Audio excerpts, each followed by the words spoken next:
আজকে অনেক দিন পর ভিডিও আপলোড করতেছি। এতদিন কই ছিলাম, কি করতেছিলাম সেটা নিয়ে থাকছে আজকের ভিডিও। আসসালামু আলাইকুম এভরিওয়ান, কি অবস্থা সবার? তো লাস্ট উইকে আমার দাদু একটু অসুস্থ ছিল, যার কারণে হসপিটালে অ্যাডমিট করতে হয়েছিল। তো আমরা সবাই সেখানেই ছিলাম। তো এই ক্লিপগুলো রিলিজের 2 দিন আগের, আর দাদু এত বছর পর তার 3 নাতিকে একসাথে দেখছে। তো আলহামদুলিল্লাহ সে এখন অনেক সুস্থ আছে। তো সবাই তার জন্য দোয়া করবেন। তো রনি ভাই চলে যাবে, আর সে যাওয়ার আগের দিন অবধি ছিল হসপিটালে। তো আজকে আবার লাস্টবারের মতো সবার সাথে দেখা করতে আসছে, বিশেষ করে দাদুর সাথে। তো ফুপ্পিও ছিল আজকে সারাদিন, আর ফুপ্পি রাতে থাকতে চাইছিল, বাট সে নিজেই অসুস্থ, তো আর তাকে থাকতে দেই নেই, বাসায় পাঠাই দিছি। আর এই যে কুট্টু, সে এই বড় জায়গায় দৌড়াদৌড়ি করতে পেরে যে কতটা খুশি। তো সবাই চলে যাওয়ার পর রিজন ভাইয়ের ভাবি আসছিল, আর আমার জন্য লুকায়া খাবার নিয়ে আসছিল। দাদুর খাবার তো হসপিটাল থেকেই দেয়। তো এইখানে একটা পানির বোতলও বাইরে থেকে আনতে দেয় না। তো ভাইয়া নাজিফার ব্যাগে করে লুকায় আমার জন্য নিয়ে আসছে। তো এটা পরের দিনের সকালের ক্লিপ। আব্বু মাত্র আসছে। আমি কদিন আব্বুকে থাকতেই দিতে চাইনি, কারণ তার চোখটা মাত্র কয়দিন অপারেশন হয়েছে, তার মধ্যে এমনিতেই দৌড়াদৌড়িতে এত লাল হয়ে গেছিল। তো আমি বাসায় পাঠাই দিছিলাম। আর এই কয়দিন চায়ের প্রতি আমার একটা টান আইসা পড়ছে। বিশ্বাস করেন, আমি যেই মানুষ জীবনেও চা খাই না। তো এদিকে নোমান ভাই আর দিদু আসছে দাদুকে দেখতে। আমি আমার বোনকে বসায় রাইখা পাশের বিল্ডিং এ আমার হসপিটাল, যেখানে আমি ডক্টর দেখাই, সেখানে গেছি।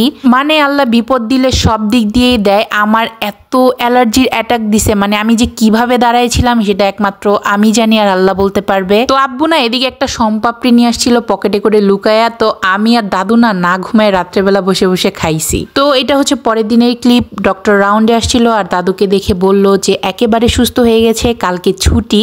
আমার দাদু এখন একা একা বসতে পারে, হাঁটাহাঁটিও করতে পারে। আর ডক্টর বারবার বলে দিছে যে তাকে মুভ করতে দিবেন, মানে যতটা সম্ভব হাত পা নাড়াচাড়া করতে দিবেন। আচ্ছা, ক্যান্টিনের খাবার দাদু একমাত্র এই স্যান্ডউইচটাই একটু খাইছে, আদারওয়াইজ আর কিচ্ছু সে খেতে চায় না। তো এদিকে আমার ছোট মামা আসছিল। আমার দাদু যাকে দেখছে তাকেই আমার ছোট মামার কথা জিজ্ঞেস করছে যে হৃদয় আসে নাই। তো মামা আজকে আসছে, আর আসার সময় অন্তুকে নিয়ে আসছিল। তো আব্বু জানতো না। আব্বু একটা ভালোই সারপ্রাইজ হয়েছে। এতদিন অন্তুর এক্সাম চলতেছিল, আমার ছোট বোনের এক্সাম চলতেছে, যার কারণে আম্মু আসতে পারে নাই, এজন্যই আমার হসপিটালে থাকা। এনিওয়েজ আজকে খাবার বাসায় পাঠাই দিব। আব্বু নিতে চায় না, জোর করে পাঠাই দিব, কারণ প্রতিদিন নষ্ট করতে ভালো লাগে না। তো দাদুর খাবার চলে আসছে, দাদুকে এখন খাওয়াই দিব। আর আমি সন্ধ্যার দিকে বের হইছিলাম, কারণ কালকে যেহেতু চলে যাব, আমার অনেক মেডিসিন আছে যেগুলো কিনতে হবে। সো ওগুলো কিনে নিয়ে আসলাম। আর অন্তুকে নিচে পাঠাইছিলাম নাস্তা আনার জন্য, ওর আর দাদুর জন্য।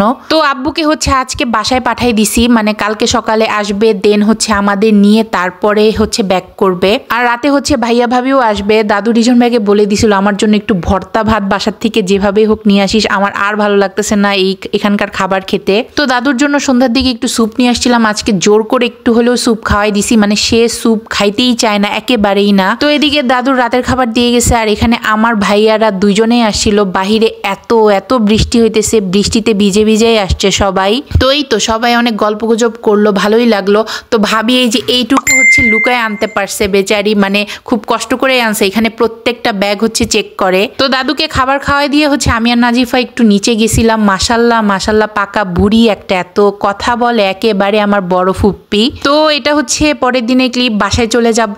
আর এই তো আব্বু নাস্তা নিয়ে আসছে আমাদের জন্য। আর দাদুকে তো এখান থেকেই খাবার দেয়, দাদুকে আগেই খাওয়াই দিছি। তো আমি আর অন্তু নাস্তা করে গুছগাছ করলাম, সব যেখানে এলোমেলো হয়ে আসছিল সবকিছু গুছাই নিছি। আর এদিকে একটু দুইজনে চা খেলাম।